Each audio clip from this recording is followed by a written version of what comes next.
मैंने आपको दिन में एक खबर दिखाई थी और उसमें मैंने आपको ये बताया था कि अहमदाबाद, गुजरात के शहर अहमदाबाद में एक स्कूल है डीएवी, और वहां पर कैसे स्कूल प्रशासन, जो गार्जियंस हैं, जो अभिभावक हैं, उन पर इस बात का दबाव डाल रहा है कि वो अपने बच्चों को स्कूल बस से ही स्कूल पढ़ने भेजें। और इस बात का असर दो तरह से गलत पड़ रहा है। पहला तो ये कि अभिभावकों को बेवजह ज्यादा फीस देनी पड़ रही है, और दूसरा ये कि जो शहर में स्कूल वैन्स चलते हैं या जो ऑटो रिक्शा चलाते हैं या जो और तरीके हैं और साधन हैं स्कूल तक पहुंचने के, उसका जो लोग रोजगार करते हैं उनकी रोजी रोटी पर भी गलत असर पड़ रहा है। और वैसे भी किसी भी स्कूल को यह अधिकार कहां होता है कि वो ये तय करे कि स्टूडेंट आएंगे कैसे, स्कूल के अंदर, स्कूल प्रीमाइसेस के अंदर कैसी पढ़ाई लिखाई होगी, किस तरह से आचरण व्यवहार होगा, ये तय करना स्कूल का काम है। लेकिन स्कूल का काम ये नहीं है कि स्कूल ये तय करे कि स्कूल तक आने वाला छात्र कौन सी गाड़ी, घोड़े, ऊंट, हाथी, बैल किस पर बैठकर आएगा और उसके लिए वो कितना पैसा देगा। अगर स्कूल इसमें दखल देने लगे, इसका मतलब ये है कि स्कूल उसके जरिए पैसा कमाना चाहता है। और जिस तरह की खबरें आ रही हैं सामने, जिसमें कहा गया कि बच्चों को यह एहसास कराया जाता है कि अगर आप स्कूल बस से नहीं आ रहे हैं तो आप में कुछ कमी है या एक भेदभाव का पूरा व्यवहार हो रहा है। तो कई सारे दर्शकों ने मुझे शिकायत की थी और उसके बाद अब मैं लाइव लेकर आया हूं। हमारे साथ जुड़े हैं रमेश कलल हैं और उनके मित्र हैं। ये दोनों लोग इसी व्यवसाय से जुड़े हैं, यानी इनका काम ये है कि जो भी बच्चों को स्कूल जाना होता है ये उसके लिए स्कूल वैन्स चलाते हैं। इनकी कई सारी स्कूल वैन्स हैं। अब सवाल ये है कि स्कूल के इस कदम से इन जैसे कई सारे लोगों की रोजी रोटी पर असर पड़ा है। हम रमेश कलल से ये समझना चाहेंगे कि ये पूरा मामला कैसे शुरू हुआ, कोविड से पहले क्या सिचुएशन थी, कोविड के बाद क्या सिचुएशन हुई। रमेश कलल, बहुत बहुत स्वागत है आपका मेरे मंच पर। और मैं चाहता हूं कि ये जो आपकी समस्या है, प्रॉब्लम है, आप इसे हमारे दर्शकों को पहले समझाएं ताकि हम समझ सकें कि हो क्या रहा। सर, पिछले 12 साल से डीएवी स्कूल में हम वैन चलाते हैं और रेगुलर हमारी वैन स्कूल पर जा रही है। हमारी सर्विस डोर टू डोर, यानी घर से बच्चा लेते हैं और स्कूल में हम पहुंचाते हैं, और स्कूल से घर, यानी ये जवाबदारी वाला काम हम 12 साल से कर रहे हैं। अब कोविड में हम पौने 2 साल बैठे रहे। इस स्थिति में हमने हमारी गाड़ियां घर पर रखने के लिए, यानी जब स्कूल खुलेगी तब वापस बिजनेस करेंगे, गाड़ियां लेके हम स्कूल में जाएंगे, बच्चों को लेके जाएंगे। उसके लिए हमने हमारे मकान बेच दिया। कई सारी बहनों ने अपने गहने बेच दिए, और इस स्थिति में हमने पैसा लेकर गाड़ी की लोन भरी, यानी किस्तें भरी। तब आज पोजीशन ऐसी है कि ये सब करते हुए भी हमें मार खानी पड़ती, यानी स्कूल ने हमारे पेट पे जो लात मारी है, वो बहुत बुरी लात मारी है। और हम उसका खुलकर विरोध कर रहे हैं कि आज पौने 2 साल के बाद जब हम हमारी रोजी के लिए हम स्कूल में जा रहे हैं, तो स्कूल हमें बोल रही है कि आप कल से प्रीमाइसिस में नहीं आना, कल से बच्चे लेके आपको नहीं आना है। हमारा यही कहना है कि आज इतने साल से हम स्कूल से जुड़े हुए हैं, जब से स्कूल की स्थापना हुई तब से हम जा रहे हैं। तो आप हमारे सेवा का आप हमें कैसा फल दे रहे हैं, यानी तो ये बात का हम विरोध कर रहे हैं। देखिए रमेश कलल जी, बहुत अच्छा आपने किया कि आप निकल कर आए, आपने अपनी बात रखी। और मैं कई सारे ऐसे अभिभावकों को जानता हूं, पेरेंट्स को, जिनके बच्चे स्कूल में पढ़ते हैं, लेकिन वो इस डर से हमसे बात करने के लिए नहीं आए हैं क्योंकि उन्हें ये लगता है कि अगर वो सामने आए तो उनके बच्चों के साथ कुछ ऐसा हो सकता है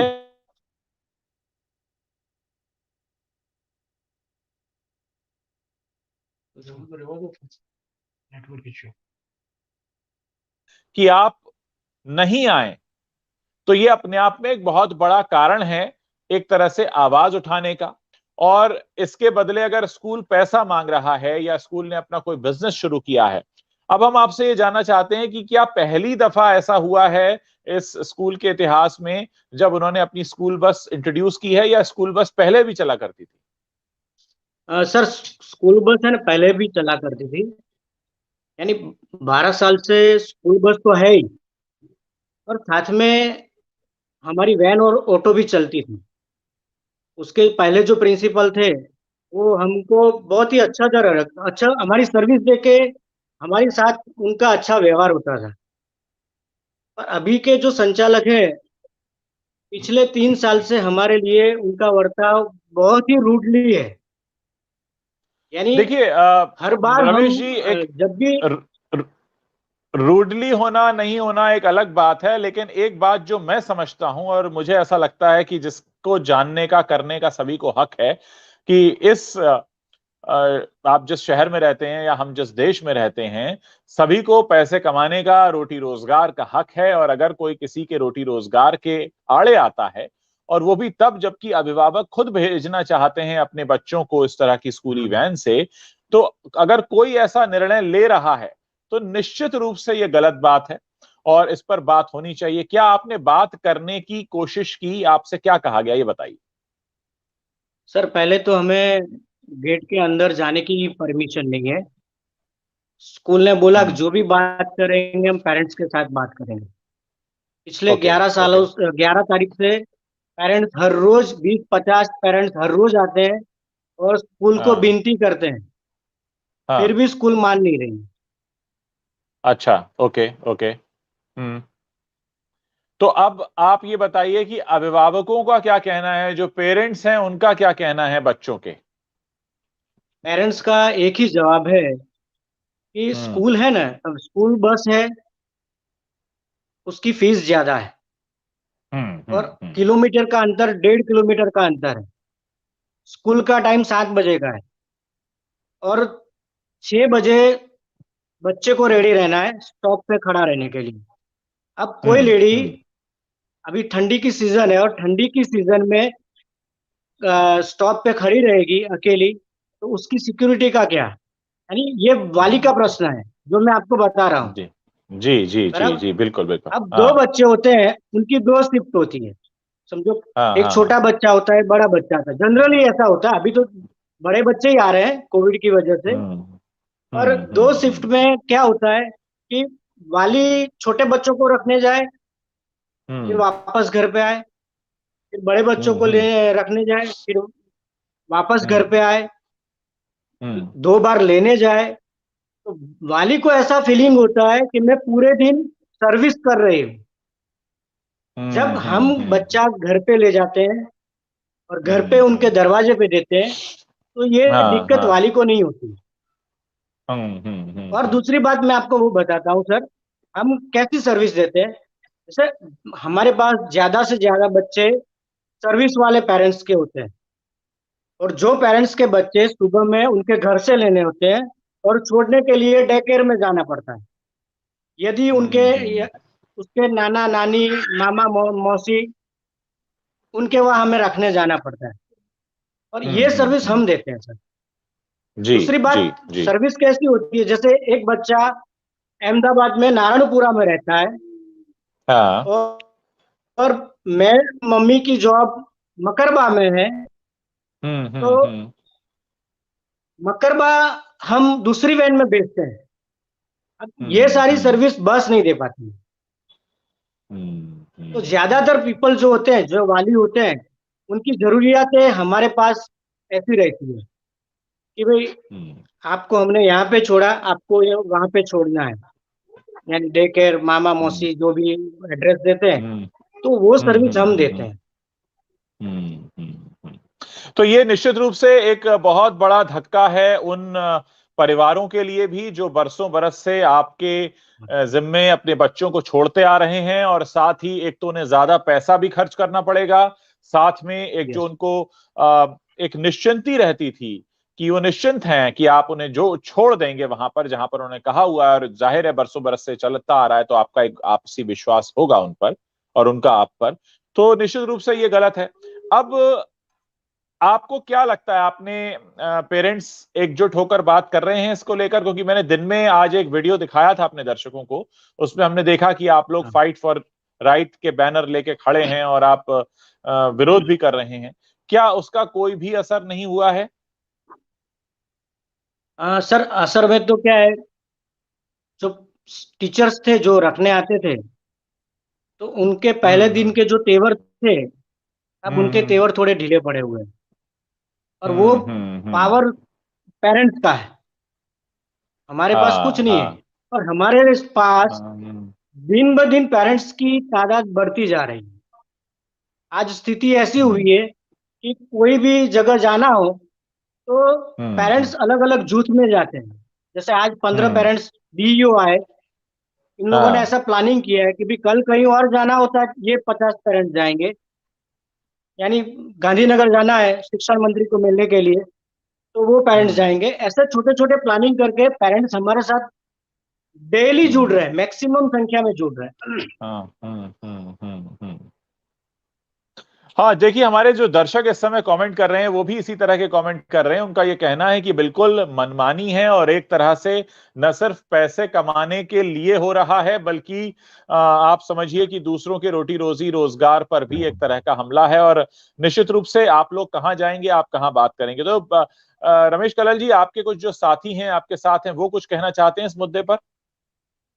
सर सबसे पहले तो आपका शुक्रिया कि इस टॉपिक को आपने इतनी अहमियत दी। वेरी फर्स्ट डे हम समझ रहे थे कि हम अकेले हैं, ठीक है, हमको थोड़ी सी निराशा भी हुई थी। लेकिन फिर जब पेरेंट्स हमारे साथ खड़े हुए तो फिर हमारी हिम्मत बढ़ गई और हम यहाँ तक पहुंच गए। और ये सब हम्म सबको पता है कि स्कूल जो है, स्कूल बस के नाम पे जो बिजनेस कर रही हैं, जो कमीशन वाला उनका जो कामकाज है, ये कोई ढकी छिपी बात नहीं है, ये सबको हम्म पता है। हम्म लेकिन ये पहले से हम्म बस भी चल रही थी और वैन भी चल रही थी, फिर इनको ये करने की हम्म। कोई जरूरत नहीं थी। हमने कभी अच्छा, मैं इनसे एक काम सवाल नहीं मांगा है। एक सवाल मैं जी आपसे करना चाहूंगा हमारे दर्शकों को समझाने के लिए। आप एक उदाहरण देकर समझा सकते हैं कि कितनी दूरी के लिए आपका चार्ज क्या है और उतनी ही दूरी के लिए स्कूल बस का चार्ज क्या है, एक उदाहरण की तरह अगर आप समझाएं हमें। फॉर एग्जाम्पल आपको दूं तो हमारे चार्ज से 1.5 गुना चार्जेस स्कूल बसेस के हैं। आपका एक डेढ़ 5 गुना किलोमीटर का चार्ज क्या होता है? 5 किलोमीटर का आपका चार्ज क्या होता है? 5 किलोमीटर का चार्ज जो है हमारा मैक्सिमम 1,000 रुपीज। 1,000 रुपए महीना? मैक्सिमम जी, वो फिर डिपेंड करता है मैक्सिमम। कि हाँ, हाँ। वो बच्चे का घर किस और जगह पे है, काफी गलियों के मोड़ है, वहां जाना थोड़ा ज्यादा मुश्किल है, थोड़ा ज्यादा हाँ टाइम हाँ। ले रहा है। और इसी दूरी के लिए स्कूल बस क्या चार्ज कर रही है? स्कूल बस ने अभी रेट रिवाइज किए हैं, लेकिन वो हम्म पेरेंट्स को धोखा देने के लिए है। हम्म सालों से उनके जो हम्म रेट थे, मैं आपको वो रेट हम्म बताऊंगा। उनकी हम्म कंडीशन हम्म थी 0 to 5 किलोमीटर के लिए सत्रह सौ हम्म। पचास रुपया और वो हाँ छह हाँ महीने हाँ की हाँ। फीस एडवांस ली जाती है, हम्म नॉन हम्म हम्म रिफंडेबल। हम्म हम लोग हम्म फीस लेते हैं मंथली, ठीक है, हम्म। और ओके रिफंडेबल है। ओके। इन केस हाँ अगर हाँ किसी ने हाँ हमको एडवांस दिया है और हाँ अगर हाँ वो हाँ। किसी कारणवश आगे जुड़ना नहीं चाहते हमारे साथ, तो वो फीस उनको वापस मिलती है, जो बस में मुमकिन नहीं है। और हाँ अभी हाँ उन्होंने हाँ। पेरेंट्स को धोखा देने के लिए वो 1750 को गिराकर 1100 तक आ गए वो। अच्छा। लेकिन ये एक उनकी स्ट्रेटेजी है। हमारा और पेरेंट्स के बीच का जो कनेक्शन है वो काटना हाँ। चाहते हैं। वो काटने के बाद उनकी मोनोपोली शुरू होगी। अभी तो कोई एक एक प्रॉब्लम नहीं बात है यहाँ पे पेरेंट्स को। एक बात यहाँ पे जानना जी चाहता हूं। ये इसी जी साल यानी कोविड के बाद उन्होंने कहा कि ये कंपलसरी है, आपको स्कूल बस ही लेना है। जी करेक्ट। और क्या अभी भी कुछ ऐसे बच्चे हैं या छात्र हैं जिन्हें आप लोग पहुंचा रहे हैं स्कूल के मना करने के बावजूद? जी हाँ, अभी कुछ पेरेंट्स हैं जो हमारे साथ डट कर खड़े हैं। जैसे लिविंग टाइम पर हम्म वो हमें बच्चे नहीं देते, लेकिन हम वो हम्म। बच्चों को ड्रॉप करते हैं मॉर्निंग। हाँ हाँ हाँ हाँ। लिविंग टाइम पर उनके पेरेंट्स उन्हें पिक कर लेते हैं, ताकि ये हम्म। क्लैश ना हो हर रोज। 2 दिन पेरेंट्सों ने हम्म। बहुत आर्ग्यूमेंट किए, लेकिन जब हाँ उन स्कूल उनकी बात ही नहीं सुन रही, तो फिर उन लोगों ने हाँ ये सॉल्यूशन निकाला है। और हमको हमारा काम करना है किसी भी हालत में, हम हमारा हाँ काम हाँ हाँ। नहीं छोड़ेंगे। हम चोरी नहीं कर रहे नि, हैं। नि, निश्चित रूप से देखिए, मैं आप लोगों को इसीलिए अपने मंच पर लेकर आया हूं क्योंकि कोविड के बाद पूरी दुनिया में रोजी रोटी की किल्लत है। सब जानते हैं, जिस भी स्तर का व्यक्ति है उसकी या तो आमदनी कम हुई है, आधी हुई है, या रोजगार गया है, या लोगों ने अपने शहर गांव बदल लिए हैं। हर किसी की रोजी रोटी पर संकट है और ऐसे में, ऐसे दौर में हर किसी की कोशिश ये होनी चाहिए कि हम किसी की रोजी रोटी कमाने में मदद करें, ना कि हम एक रोड़ा बनकर खड़े हो जाएं उसकी रोजी रोटी के लिए। वो भी तब जबकि हम एक स्कूल हैं और हमारा काम शिक्षण देना है, ना कि हमारा काम स्कूल बस चलाना है। स्कूल बस एक एडेड फैसिलिटी है, जो अवेल करना चाहते हैं अवेल करें, जो नहीं करना चाहते हैं ना करें।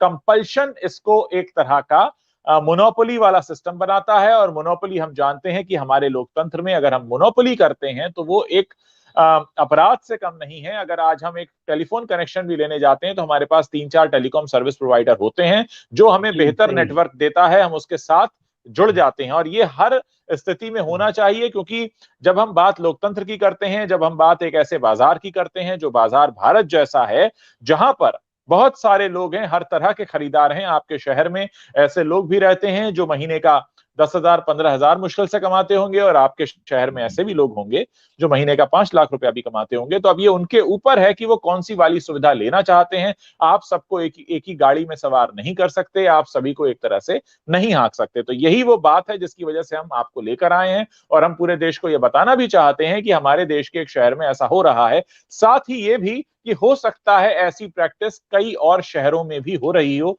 और लोग सामने ना आए हों। आपने जो ये कदम उठाया है उसको सुनकर, देखकर, जानकर, हो सकता है कई और शहरों से भी ऐसी आवाजें आएं और फिर इसके लिए सरकार कोई उचित कदम उठाए, या फिर इस तरह की मनमानी देखकर ऐसे लोगों की हिम्मत टूटे। ये मेरा मकसद था आप लोगों को यहां लाने का। आप इस बारे में अगर और कुछ कहना चाहते हैं कह सकते हैं। मैंने अपना मकसद यहां अपने दर्शकों को समझा दिया है। Thank you sir. तो बहुत बहुत शुक्रिया हमसे जुड़ने के लिए। और एक बहुत जरूरत होती है हमें ऐसे नागरिकों की, आप जैसे नागरिकों की, जो सच के लिए आवाज उठाते हैं, ताकि आपको देखकर बहुत से और लोगों को हिम्मत मिले। आप तो अहमदाबाद में रहते हैं, आप नहीं जानते कि हमारे देश में जो इतने प्रदेश हैं और इतने शहर हैं और इतने स्कूल हैं, हो सकता है इस समय आपका लाइव ये देखकर, इंटरव्यू देखकर कई और लोगों को हिम्मत मिले, ताकि वो अपनी शहर में हो रही ऐसी गलत प्रैक्टिसेस को रोकने की कोशिश कर सकें। बहुत बहुत शुक्रिया हमसे जुड़ने के लिए, और हमारे दर्शकों छोटी को सी भी ये बात पूरी बात कहना समझ में चाहूंगा, आई है। जी बताइए, जी बताइए। छोटी सी बात आपके माध्यम से कहना चाहूंगा कि जितने पेरेंट्स है, ये हर जगह हो रहा है सर। ये कोई नई बात नहीं है, ये हर जगह हो रहा है। बस सिर्फ पेरेंट्स को खड़े होना है, वो डरे नहीं। बस इतना मैं आपको मैसेज देना चाहूंगा आपके माध्यम से। जी रमेश, कुछ सर कहना चाह रहे हैं आप? हमारा लड़ाई। हेलो। बोलिए। जब तक उसका सकारात्मक परिणाम नहीं आता है सर, तब तक हमारा लड़ाई चालू रहेगा, क्योंकि ये हमारी रोजी रोटी का और पेरेंट्स का हक का सवाल है। तो हम आपके माध्यम से कहना चाहते हैं कि पेरेंट्स, आप कहीं पे भी पीछे मत रहे। सर हमने तो वहां तक बोला है कि यदि लीगल इश्यू आए और इसमें भी कुछ खर्च करना पड़े तो पेरेंट्स को नहीं करना है। पेरेंट्स आज हमारे साथ कहीं पे भी आता है तो वो खर्चा हम उठाएंगे, पर हम हमारे साथ आप डट कर खड़े रहे, क्योंकि अब यहाँ बड़े बड़े सिटीज में ऐसा एक वातावरण बनता है ये बसों का, कि बड़े लोग होते हैं जो मूढ़ीवादी लोग, वो इन्वेस्टमेंट करते हैं और बस लगा देते हैं, और उसमें हमारे जैसे छोटे छोटे लोग कुचले जाते हैं। ये अहमदाबाद में 6 साल से हो रहा है। और सर मैं मेरी एक, हमारे स्कूल के लिए नहीं, हम सारे गुजरात, भारत के वैन ऑटो चालक के लिए हम लड़ रहे हैं, वो कहीं पे भी पीछे न रहे। बहुत अच्छी बात कही रमेश, तो और इसी के साथ मैं भी अपनी तरफ से बात कहना चाहूंगा, एक बार फिर से रिपीट करूंगा। अगर और भी किन्हीं शहरों में ऐसी प्रैक्टिस हो रही है तो प्लीज आप उसके बारे में बात करें। जब तक जिसको दर्द होता है, पहली आवाज, पहली चीख उसी की निकलती है, बाद में लोग मदद के लिए आते हैं। जिसको दर्द हो रहा है, अगर वही नहीं चीखेगा, वही नहीं चिल्लाएगा, तो फिर लोगों को पता कैसे चलेगा? ये एक बहुत अहम बात है। बहुत बहुत शुक्रिया रमेश, और आपके मित्र जो हैं आपके साथ बैठे हैं, आप लोग जुड़े, आपने अपनी बात रखी और बहुत से लोगों को हिम्मत दी, और बहुत से लोग इसको देखकर अब अपने अपने शहरों में इस पर चर्चा करेंगे, बात करेंगे, और अगर ऐसी प्रैक्टिसेस कहीं पर हैं तो उनके बारे में उन्हें बल मिलेगा सोचने का और एक साथ खड़े होने का। बहुत बहुत शुक्रिया हमें ज्वाइन करने के लिए। Thank you very much sir, thank you very much. Thank you.